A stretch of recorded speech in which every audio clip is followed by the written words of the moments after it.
오늘 제목이 영적 분별력을 가져라, 뭐 이런 제목으로 함께 은혜를 나누려고 합니다.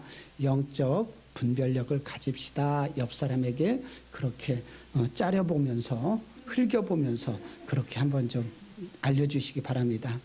자, 시작. 영적 분별력을 가져라. 아멘. 그러죠. 이제 좋게 이렇게 좋게 했어도 반말한 거예요. 영적 분별력을 가져라. 참 제 결심은 지난주에 그랬습니다. 갈마동에 확진자가 나오지 않는다면 연합으로 예배를 드리고 오후 시간에는 조금 삼겹살 밭들에도 좀 하고 좀 그래야 되지 않을까, 뭐 이런 거대한 생각을 했는데 제 꿈이었습니다. 그랬더니 갈마동에 그렇게 많은 사람들이 확진자가 나올 줄 어떻게 알았겠습니까? 아이고, 4명인가가 나왔어요. 세상에. 어떻게 하겠어요? 우리가 더 조심하고 건강도 여러분들이 잘 챙기시기를 주의 이름으로 축복합니다. 저는 어려서부터 내일에 대한 그런 어떤 예지력이 있으면 얼마나 좋을까, 뭐 이런 생각들을 저 혼자 그렇게 자주 했던 일이 있습니다.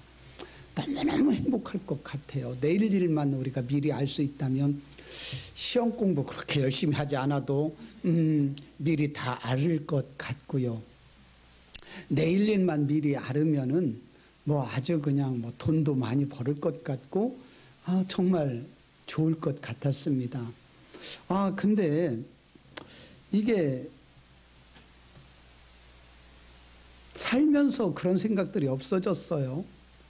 바로 한 치 앞, 1분 뒤를 예상하지 못하는 것이 우리 인생이 아니겠는가, 이렇게 보아집니다. 여러분들도 알다시피 우리 바로 위에 층에 사시던 그 한기성 형제님을 기억하실 줄 압니다. 며칠 전에 정진태 장로님이 병원에서 만났어요. 식당에서. 그래가지고 같이 사진 찍은 것을 또 저에게 보내주시고 반갑다고 그러고 인사까지 했는데 그만 며칠 전에 돌아가셨습니다. 예, 바로 위층에서도 예수를 잘 믿지 않고 예배도 안 드리고 하나님을 거역하고 도망 다니고, 그래서 제가 조금 심한 말을 했습니다. 너 그러다가 죽는다. 얼마 남지 않았다.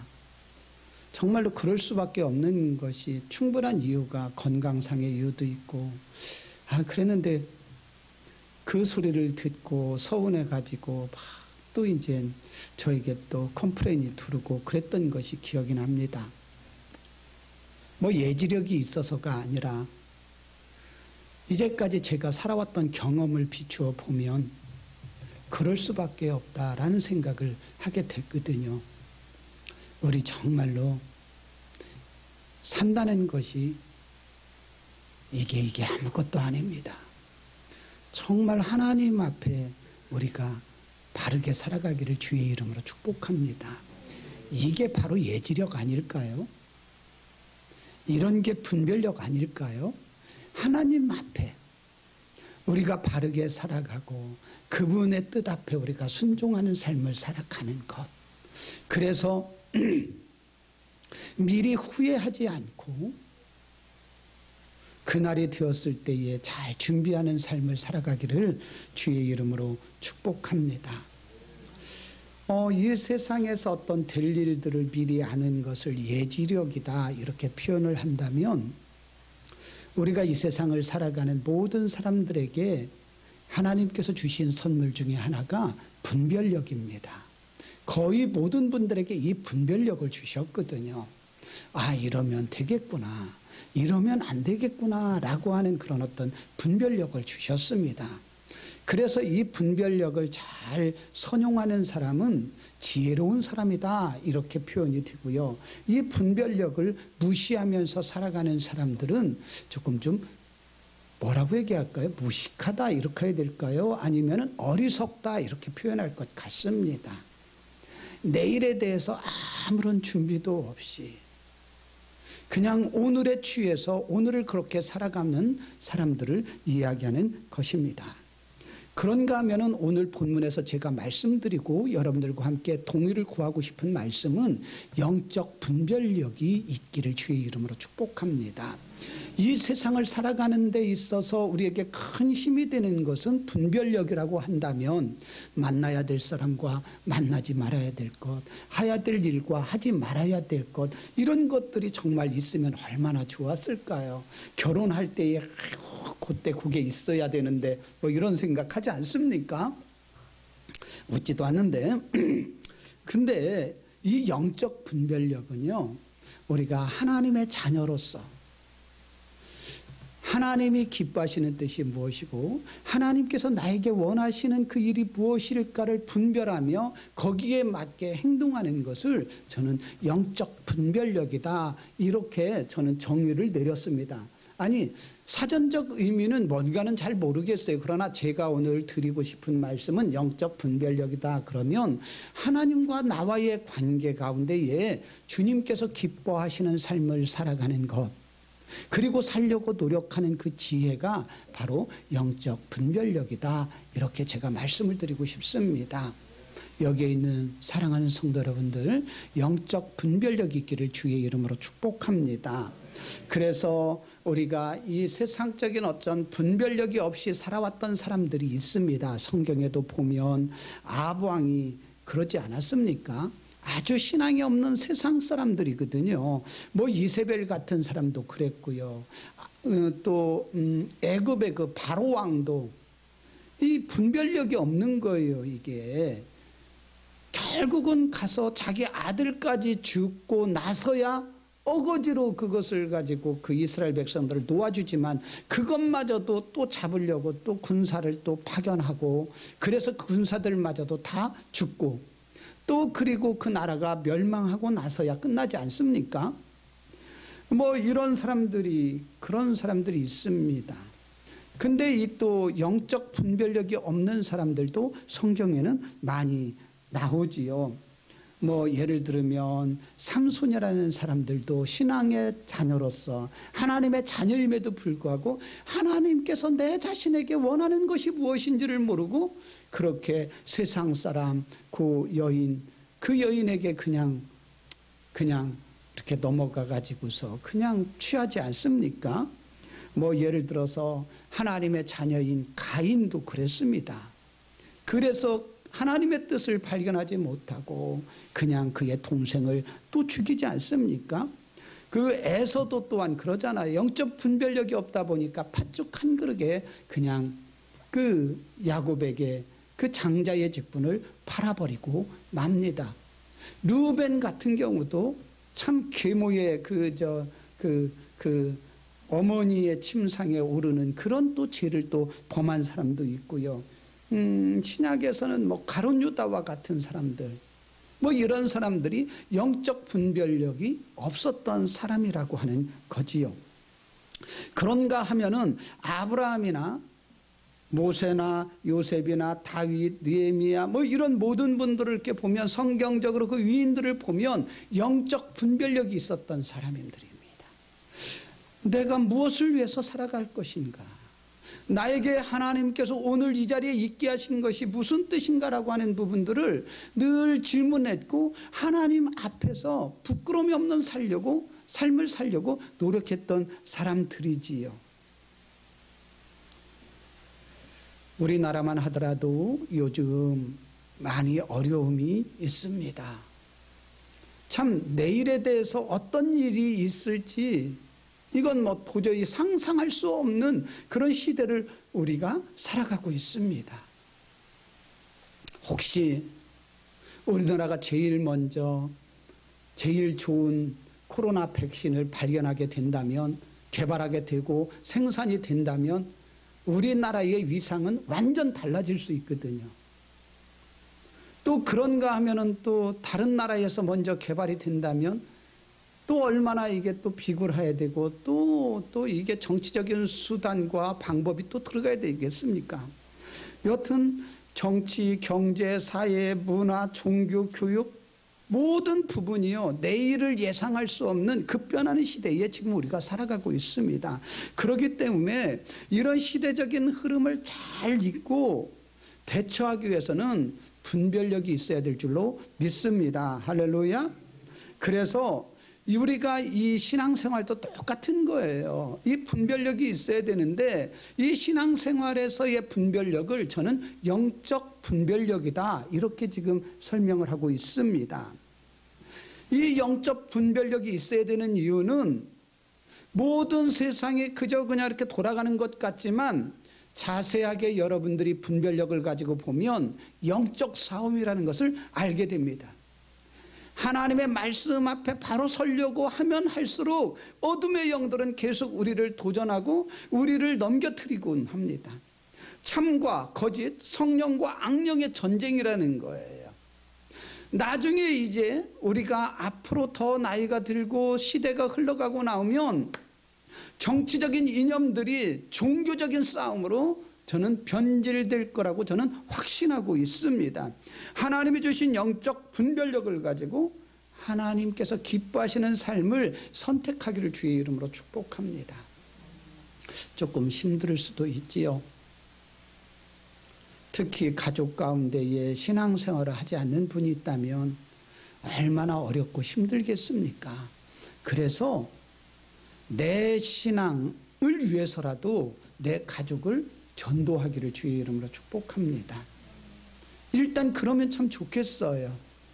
그래도 우저목 집사님이, 그래도 김재열 집사님하고 같이 이렇게 예배드리고 이렇게 나왔기 때문에, 물론 어려움도 있겠지만 그러기 때문에 그래도 주일날 이렇게 예배라도 드릴 수 있는 거거든요.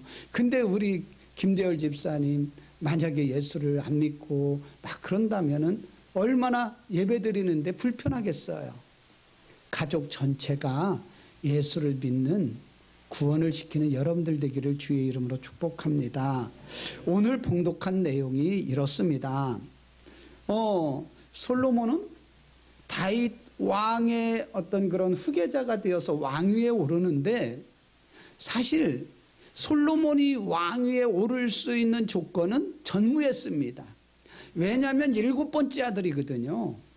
그렇기 때문에 이 왕위에 오른다는 것은 있을 수 없는 일임에도 불구하고 이 다윗은 솔로몬에게 당신의 왕위를 계승해 주었습니다. 이게 너무 감사해서 이 솔로몬은 기드온 그 산당에 가가지고, 그때에는 그 성전이 완성되지 않았기 때문에 그 기드온 산당에 가서 1000번제의 제물을 드린 겁니다. 예배를 드린 거예요. 근데 1000번제를 드리고 있는 중에 그랬는지 아니면 다 드리고 났는지는 몰라도 그날 밤에 하나님께서 꿈속에 솔로몬에게 찾아오셨습니다. 그리고서 인자신 목소리로 내가 너에게 무엇을 줄꼬, 이렇게 말씀하시는 거예요. 뭔가를 주고 싶어 하시는 하나님, 이 감격적이지 않습니까? 어떤 누구는 막 주세요 막 그래도 막 안 줘 이러시는 분이 있는가 하면은, 어떤 사람은 가만히 있어도 하나님께서 찾아오셔가지고 내가 너에게 뭘 줄까? 저는 여러분들이 그런 은혜가 있기를 주의 이름으로 축복합니다. 그럼 뭐라고 대답할래요? 돈? 뭐라고 이렇게 대답하는지는 몰라도요, 저는 여러분들에게 하나님 앞에 당당하게 요구할 수 있는 그것이 있었으면 좋겠습니다. 하나님의 영광을 위해서, 하나님이 기뻐하시는 그 일을 위해서, 하나님 이것만큼은 나에게 주옵소서, 내 평생에 이것을 이루어 주옵소서라는 이 기도 제목 하나를 갖고 있자는 거예요.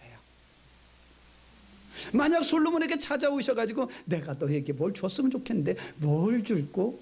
없어요. 그러면 참 그 좋은 기회를 놓쳐버리지 않았겠습니까? 그러고 보니까 저에게도 그런 좀 비슷한 경험이 있는 거예요.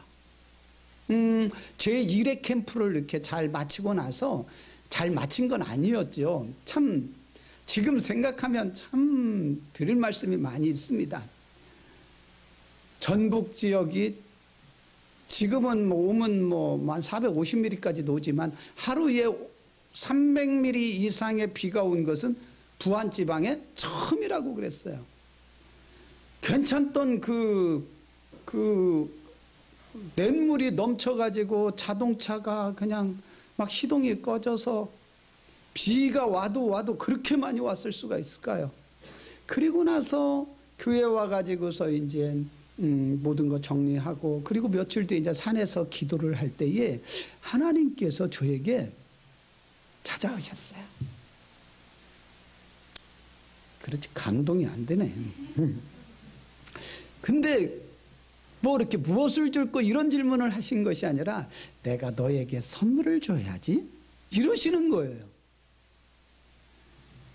아 이게 뭐 내가 뭘 잘못 들었나? 뭐 이런 경우도 다 있나? 뭐 이런 상상할 수 없는 일이 저에게 벌어진 거예요. 난 이제까지 하나님 앞에 뭘 주세요 이런 기도는 해봤어도 당신이 직접 찾아오셔서 저에게 뭔가를 선물을 줘야지 이렇게 말씀하신 건 처음이거든요. 그리고 나서 이 건물을 사게 됐어요. 참 어려웠죠. 이게 선물인가 아닌가는 뭐 여러분들이 잘 모르겠어요. 참 고생 많이 했어요. 예, 저 뒤에는 음식점이었고 가운데 공간이었었고 이쪽 제가 서 있는 자리가 미장원이었었고 그랬는데 그때만 하더라도 다들 바쁘고 그래서 거의 뭐 일꾼 안 쓰고 그냥 이것을 처음 공사해 보는데 그냥 공사를 이렇게 하고 그냥 제가 또 만들어냈어요. 참 신기하게도.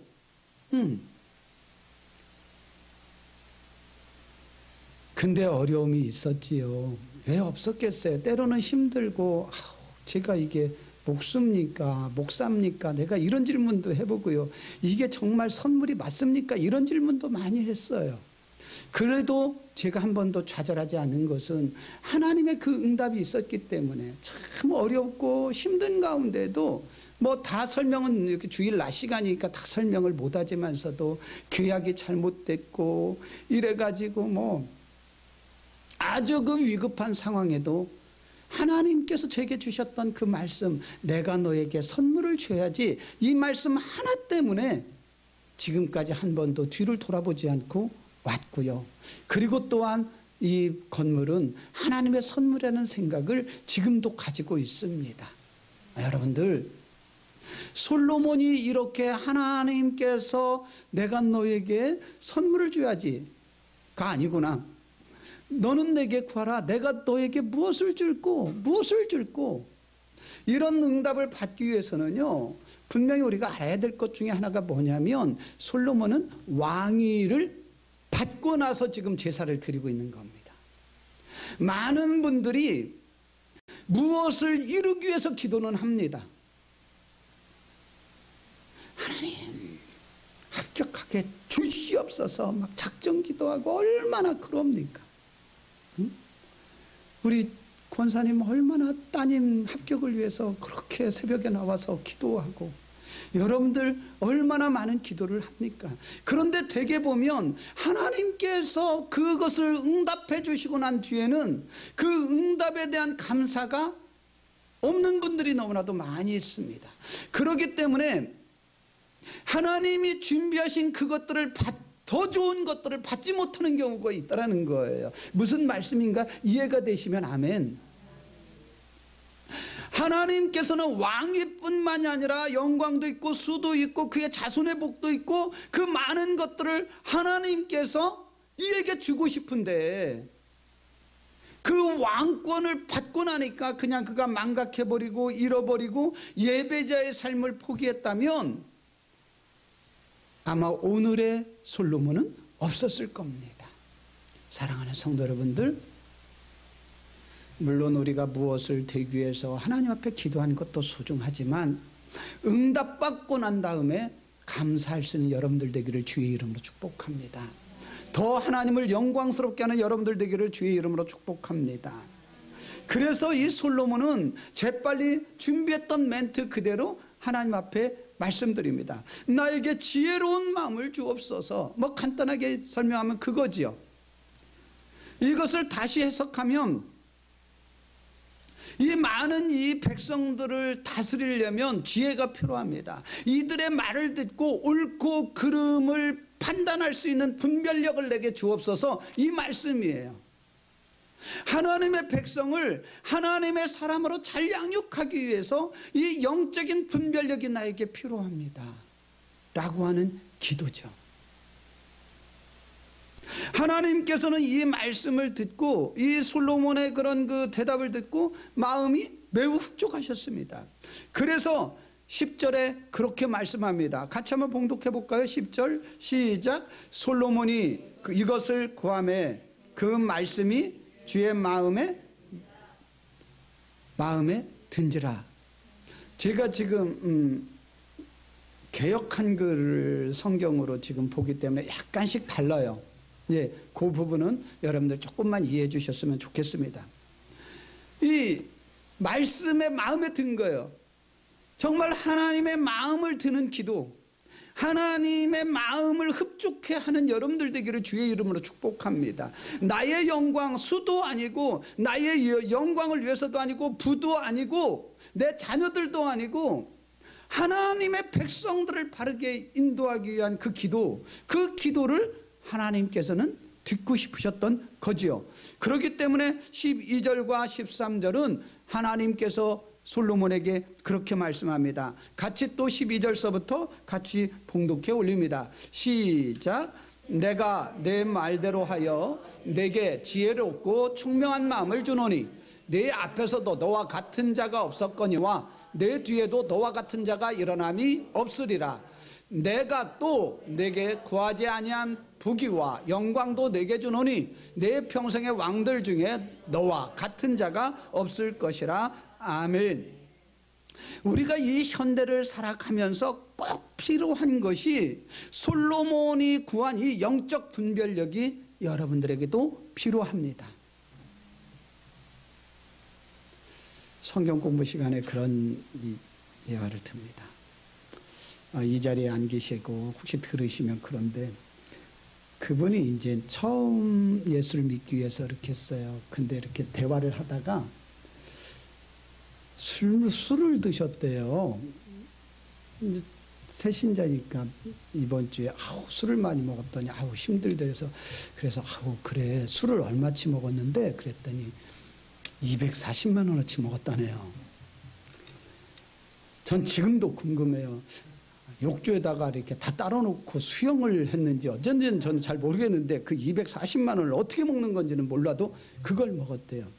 근데 그분의 하는 표정을 봐서는 이게 자랑스러운 거예요.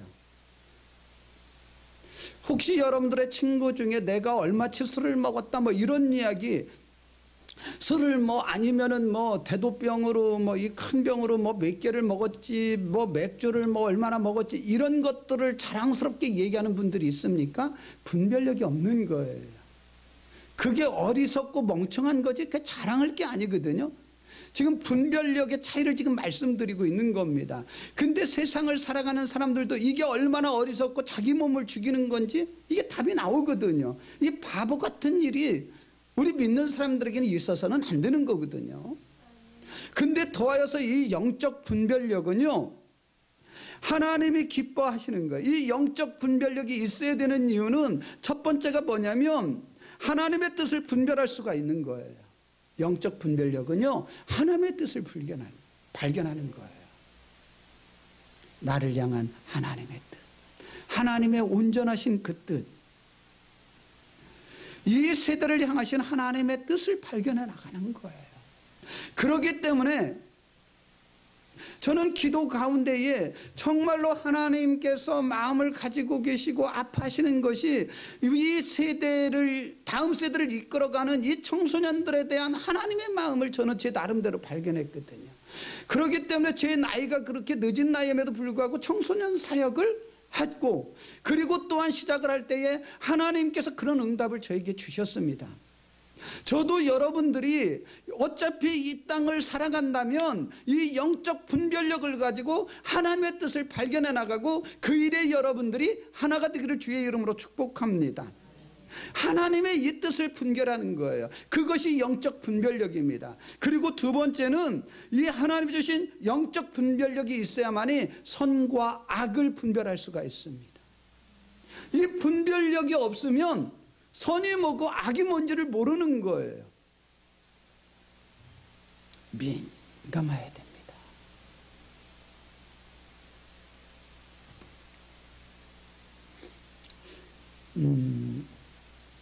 오늘 김창범 전도사님의 기도에 제가 은혜를 받았는데, 내가 수고하지 아니한 그것들을 내가 욕심내지 않게 하고, 나하고 하나님이 주신 그것들을 내가 탐하지 않도록 해달라고 하는 기도. 이게 영적 분별력이 있어야 가능한 거거든요. 저는 여러분들에게 하나님이 주신 것 이외의 다른 것들에 대해서 욕심을 내지 않았으면 좋겠습니다. 그리고 또한 하나님을 빌미로 해가지고 그런 것들을 타당화시키지도 않았으면 좋겠습니다. 선과 악의 분별은 양심을 가지고서도 안 되는 거예요. 또 세상의 법을 가지고서도 분별하기가 어렵습니다. 이 하나님의 그 영적 분별력은요, 하나님의 기준인 말씀, 하나님의 말씀만이 기준이 되기 때문에 그렇습니다. 아멘. 그래서 전도서 12장 14절을 보면 하나님은 모든 행위와 모든 은밀한 일을 선악간에 심판하시리라 이렇게 말씀합니다. 하나님의 말씀으로 심판하는 거예요. 그분이 법이기 때문에 그렇습니다. 영적 분별력이 없으면 열심히 하고서도요, 주를 위해서 열심히 하고서도요, 결국 주님 앞에 책망을 들을 수가 있습니다. 아니, 책망 듣는 정도만 되면 괜찮겠는데 영원히 지옥에 빠질 수도 있습니다. 이 영적 분별력이 이렇게 중요한 거예요. 그래서 열심히 교회 일을 하는 것보다도 더 중요한 것은 뭐냐면 영적 분별력을 가지고 일하는 것이 더 소중합니다. 예를 들면 그런 거죠. 예수님을 십자가에 못 박았던 많은 무리들이 있습니다. 그들이 하나님을 사랑하지 않았기 때문에 예수를 십자가에 못 박은 게 아니라고 말씀을 드렸습니다. 이들은 하나님을 정말로 사랑했습니다. 목숨까지 내어놓을 정도로. 근데 나사렛 사람, 그 예수라는 사람이 내가 하나님의 아들이라고 이야기하거든요. 신성모독입니다. 그래서 이들, 그 바리새인들과 산에 들린 이 사람들은 하나님을 모르던 사람들이 아니었음에도 불구하고, 종교적인 자긍심이 있었음에도 불구하고 그들은 예수를 못 박아 죽입니다. 이 사람들의 열심은 우리가 감히 따라갈 수가 없는 거예요. 예를 들면 채소밭에 채소를 심었어요. 근데 이 채소가 자라났어요. 그러면 그 채소밭 근처에 11조를 드렸단 말이에요. 채소밭에서 나는 그 채소의 그 10개 중에 하나를 하나님 앞에 드려졌다는 거예요. 여러분들 그런 분들 있습니까? 대추 요즘 읽던데 10개를 따으면 그 중에 하나는 하나님 앞에 드려지는 분들 있습니까? 그렇게 그들은 최선을 다해서 하나님 앞에 드려야 될 것과 말아야 될 것을 분별했던 사람들이거든요. 근데 이들에게 무엇이 없었냐면 영적 분별력이 없었습니다. 그렇기 때문에 그들은 예수를 십자가에 못 박아 죽였습니다. 왜 그래요? 믿음이 없어서가 아니에요. 여러분들 나에게 영적인 분별력을 달라고 기도하시기 바랍니다. 뭐라고 했죠? 영적인 분별력을. 저는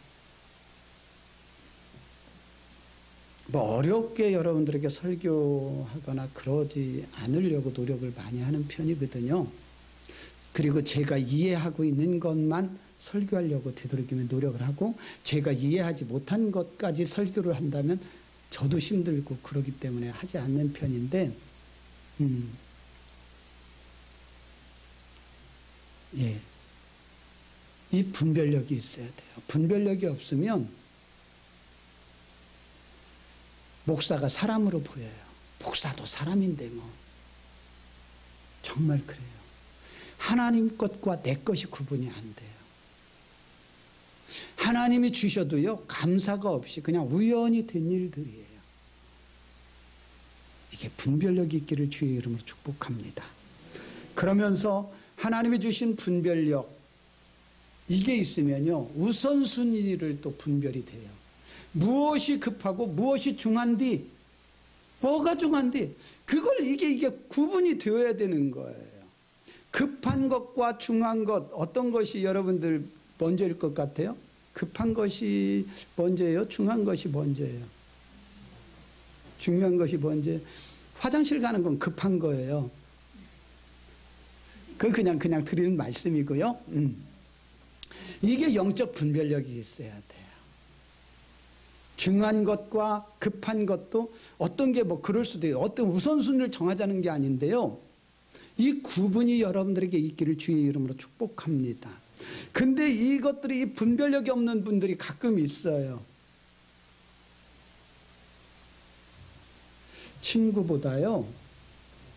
친구보다 부모가 더 소중한 줄 믿으시기를 바랍니다. 근데 요즘 젊은이들은요, 친구가 훨씬 더 소중합니다. 우리 어르신들요, 직장보다 가정이 더 소중해야 됩니다. 밤엔 안네.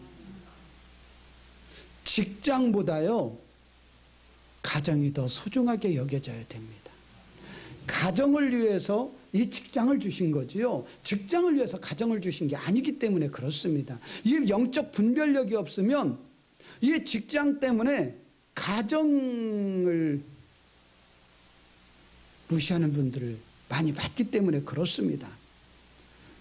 여러분들, 돈보다도 가족이 소중합니다. 시작. 뭐 이런 이야기를 하다 보면 시간이 없기 때문에 또 넘어갑니다만은, 영적 분별력이 있으면 소중한 것과 그러지 못한 것, 중요한 것과 급한 것, 이런 것들에 대한 분별력이 있더라는 거예요. 우리 모두 다 기도가 얼마나 중요한지는 잘 알고 있습니다. 그런데 계속 우선순위에서 밀려나거든요, 기도가. 왜 그럴까요? 실제의 삶에서는 이 기도가 그렇게 중요하지 않게 느껴지기 때문에 그렇습니다. 그러나 영적 분별력이 있으면 기도의 그 무게를 알고 있거든요. 기도의 능력을 알고 있습니다. 그렇기 때문에 기도가 얼마나 중요한지 아는 사람들, 이런 사람들은 기도를 먼저 해요. 새벽 예배를 먼저 드려집니다. 주님은 그래서 말씀하지요. 마태복음 6장 33절에 너희는 먼저 그의 나라와 의를 구하라. 그러면 이 모든 것을 너희에게 더하시리라. 이렇게 말씀하십니다. 먼저가요, 그의 나라와 의라는 거예요. 그게 영적 분별력이 있는 사람이 구하는 기도입니다. 여러분들이 가장 중요하게 여기는 것이 무엇인지는 잘 모르겠습니다. 그러나 영적 분별력, 이것을 가지고 여러분들이 잘 분별해 나가기를 바랍니다. 할렐루야. 그리고 네 번째는 영적 분별력이 있으면 내 주변이 평안해져요. 내 가정이 평안해지고 내 직장이 편해지고 내가 가는 곳마다 빛과 소금의 역할을 감당하더라는 거예요. 믿어지면 아멘. 영적 분별력이 있으면 내 주변 사람들이 복을 받습니다. 시작. 영적 분별력이 있으면 내 주변 사람들이 복을 받습니다. 아멘. 그 말을 다시 바꾸면 영적 분별력이 없으면 내 주변 사람이 강아지 고생한다는 거예요. 요나가 그러지 않았습니까? 하나님께서 니느웨로 가서 복음을 전하러 가지만 영적 분별력이 없기 때문에 난 그거 못합니까? 그 미운 그놈들을 위해서 내가 복음을 전하죠. 전한다는 것은 말이 안 되죠. 그리고서 다시스로 도망을 가지 않습니까? 영적 분별력이 없는 거예요. 그런데 어떻게 됐습니까? 그 배는 파산 지경에 이르고 가진 것은 다 잃어버리고 그 많은 사람들이 어떻게 돼요? 정말 또 얼마나 그 고생을 합니까? 그리고 또 요나 자신도 또 바다에 던져지고 이런 일들이 있는 거예요. 근데 이 영적 분별력이 있는 사람을 보면요, 그 똑같은 상황 아니겠습니까? 그 사도 바울은 영적 분별력이 있는 사람이잖아요. 그렇기 때문에 그가 로마로 가는 도중에 그 풍랑을 만났을 때도 247명의 그 영혼들을 구원하는 구원의 역할을 감당하는 것이 사도 바울인 줄로 믿습니다. 영적 분별력이 있으면 내 주변을 살립니다. 내 가정을 살리고요, 평안하게 될 줄로 믿으시기를 바랍니다. 할렐루야. 그러면 어떻게 해야 영적 분별력을 가지게 될까라고 하는 것까지가 나가야 될 것 같습니다. 근데 이게 너무 쉬워요. 그냥 아하, 또 들었던 얘기인데 그렇게 생각할 수도 있습니다. 뭐냐면 솔로몬의 예를 들어서만 말씀드릴게요. 정성 어린 예배입니다. 예배를 드리더라도 오늘 집중이 잘 안 된다라고 말씀을 드렸는데 어차피 이 시간, 한 시간을 주님 앞에 드려진다고 보자고요. 집중합시다. 그냥 무슨 말씀이든지 주님 말씀하옵소서 내가 듣겠습니다. 이런 마음을 가지고 내 마음판에 기록하는 거예요. 잊지 않는 거예요. 이게 뭔 소리래요? 저기 설교 시간이 이제 거의 끝나가면 신호를 해달라고 하니까 그래서 아마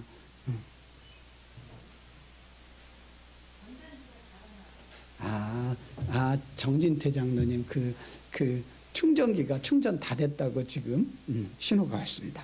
야, 하나님께서는요 가장 중요시 여기는 것 중에 하나가 예배입니다. 예배를 통해서 하나님은 말씀해 주시고 그 말씀에 순종하는 자에게 하나님은 복을 주심을 믿으시기를 바랍니다.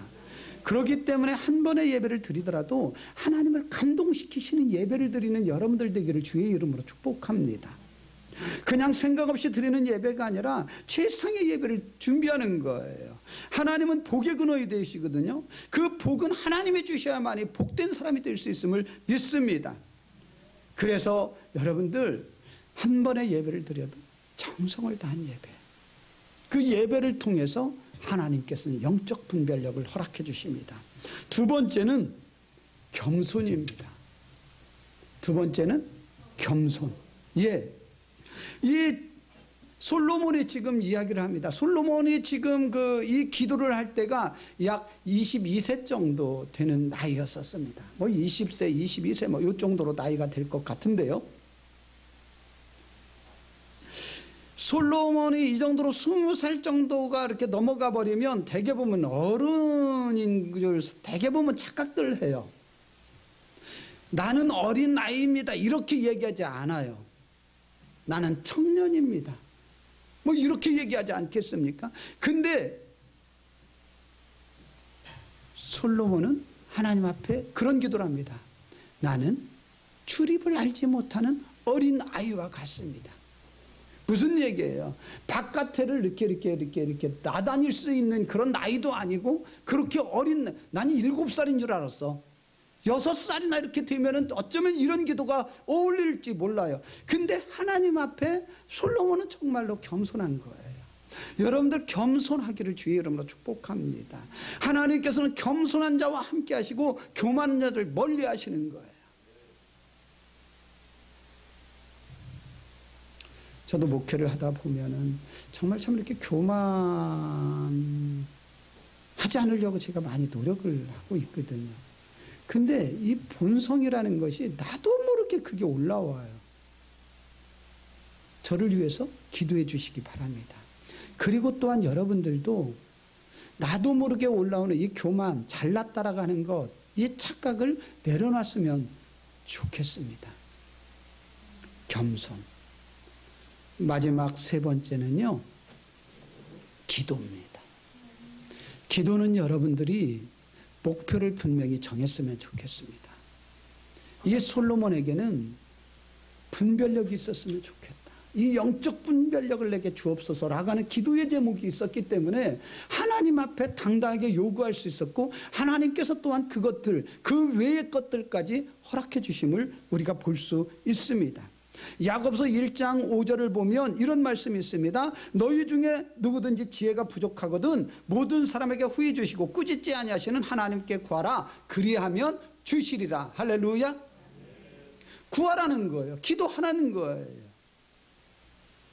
지난주에 우리 외울 말씀도 그것 아닙니까? 악한 자라도 자기 자신에게 더욱더 좋은 것을 줄 줄 알거든 구하는 자에게 성령을 주시지 않겠느냐 이렇게 말씀하지 않습니까? 구하십시오. 필요한 것이 있으면 주님 앞에 구하십시오. 그 중에 영적 분별력을 구하는 여러분들 되기를 주의 이름으로 축복합니다. 분별력의 지혜, 이것은 우리가 꼭 이 시대, 급변한 이 시대에 꼭 가져야 될 축복입니다. 여러분들 성도님들을 너무나도 세상은 유혹하고 있고 넘겨뜨리고 있고 이단의 세력들은 특세하고 있고 또한 세상 사람들은 기독교를 폄하하고 있습니다. 이럴 때일수록 영적 분별력을 가지고 우리가 살아간다면 한 주간도 능히 승리하게 될 줄로 믿습니다.